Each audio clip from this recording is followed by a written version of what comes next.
Voilà, avant de recevoir notre invité sur ce plateau, nous vous emmenons à la découverte de Ganvier.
Mesdames et messieurs, je vous l'annonçais en titre ce soir sur ce plateau dans la rubrique Experts. Nous recevons une femme scientifique. Elle était à l'honneur le 11 février dernier. On n'a pas pu vous en dénicher une le 11 février, mais on a pu en avoir une. Aujourd'hui, j'espère que vous êtes très nombreux là à nous suivre et à voir avec nous et constater qu'au Bénin, nous avons des femmes scientifiques, je vais y arriver, des femmes scientifiques d'envergure. Ce soir, nous recevons pour vous, mesdames et messieurs, Abigail Diaouga. Elle est docteure en sociologie. Bonsoir. Bonsoir, madame. Merci d'être avec nous sur ce plateau. Merci.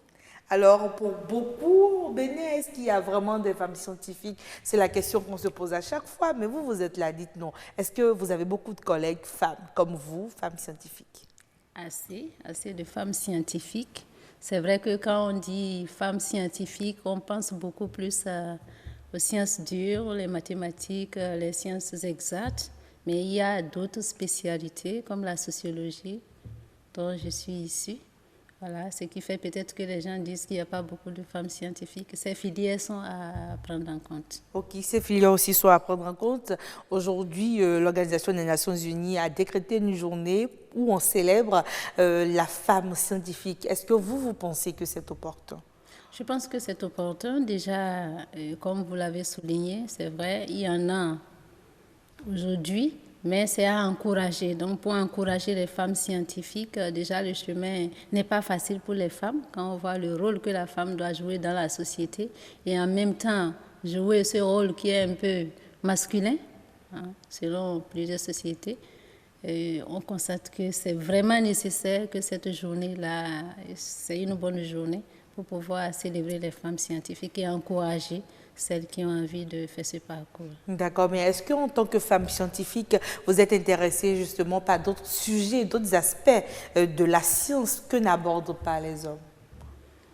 Peut-être, mais je ne dirais pas un les regard domaines différent. que n'abordent pas les hommes. Un regard Voilà, différent. un regard peut-être différent et un regard peut-être plus sensible sur certaines questions.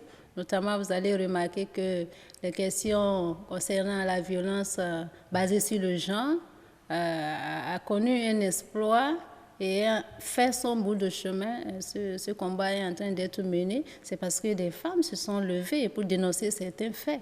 Et peut-être que ceux qui étaient les auteurs, principalement, ce sont souvent les hommes, ne vont pas eux-mêmes dénoncer. Donc, si les femmes sont dans certains domaines, ça permet quand même de faire avancer certaines choses. D'accord, on vous aurait compris sur le sujet.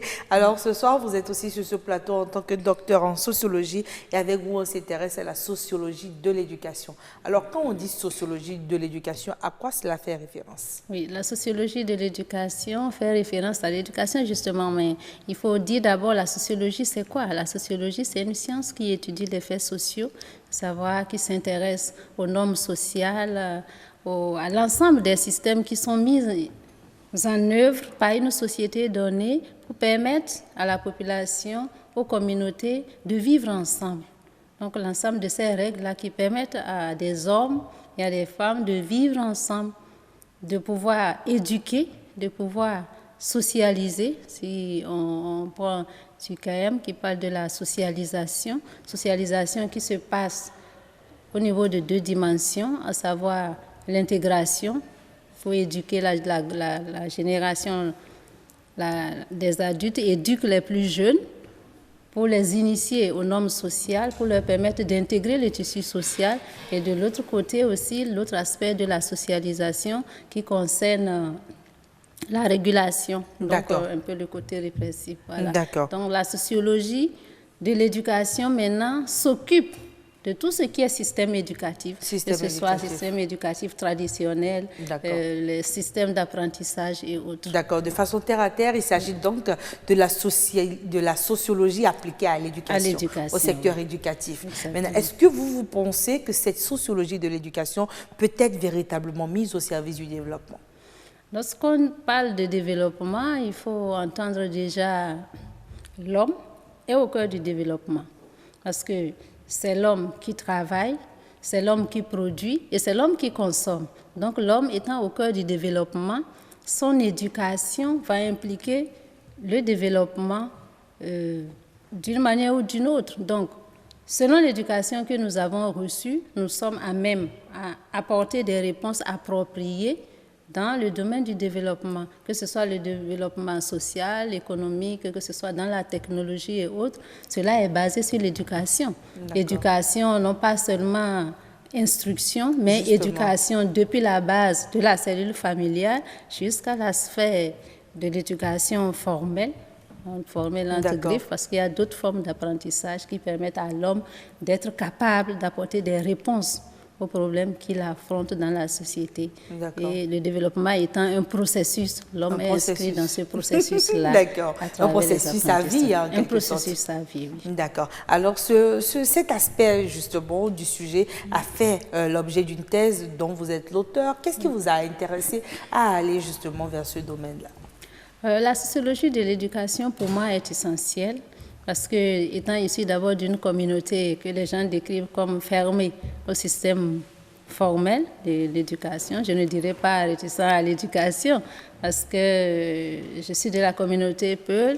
Les statistiques montrent que c'est une communauté qui est très réservée par rapport à l'éducation formelle. Alors, je me suis intéressée à cette discipline-là pour essayer de comprendre, parce que c'est le rôle de la sociologie, de comprendre les systèmes de valeurs qui expliquent cette réticence-là. Donc, j'ai travaillé sur un projet financé par la coopération suisse appelé le PAIFE.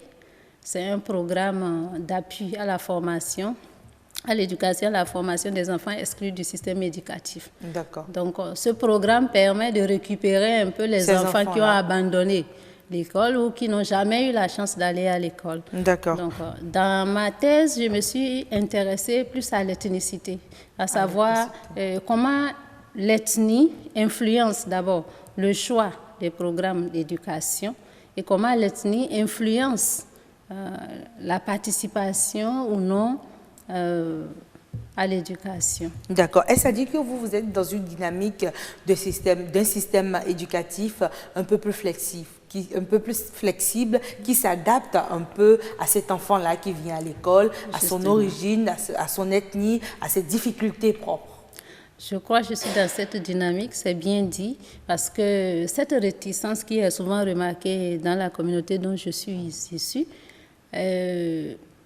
En étudiant le système de valeurs, j'ai compris que c'est une communauté qui est attachée à l'élevage, comme on peut le constater, et donc le système éducatif est conçu beaucoup plus pour satisfaire ceux qui sont dans le système culturel. Vous voyez, en saison sèche, l'éleveur, lui, doit se déplacer pour aller à la recherche du pâturage, à la recherche des points d'eau. Pendant ce temps, l'école commence en septembre. Donc, vous voyez, c'est à l'opposé de leur déplacement.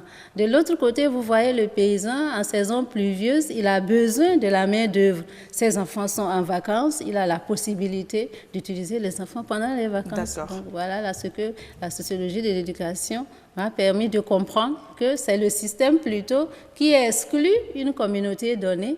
Et j'ai pu constater à travers cette étude-là une expérience qui a été faite au Burkina Faso, où on constate qu'il y a des écoles spécifiques à ces communautés-là, des écoles nomades.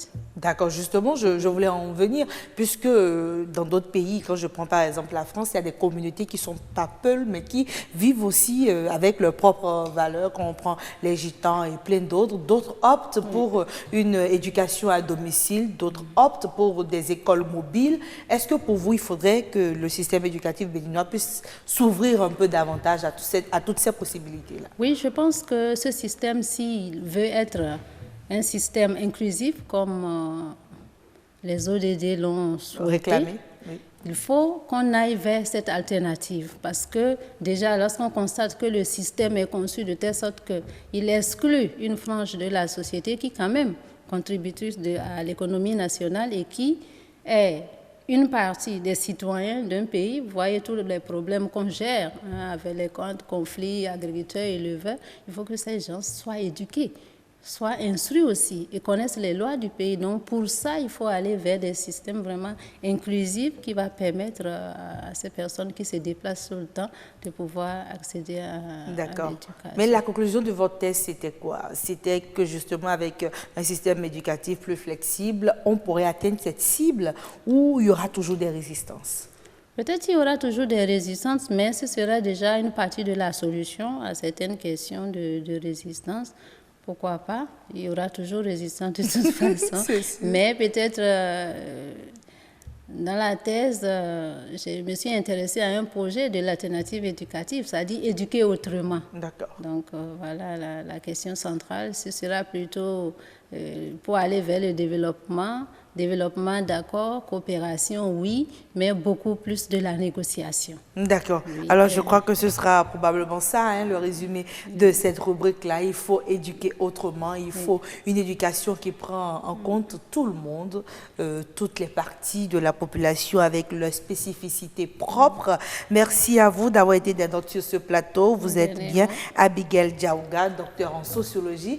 Avec vous, on s'est intéressé à la sociologie de l'éducation, un outil à mettre au service du développement. Ce sera tout pour la rubrique Expert.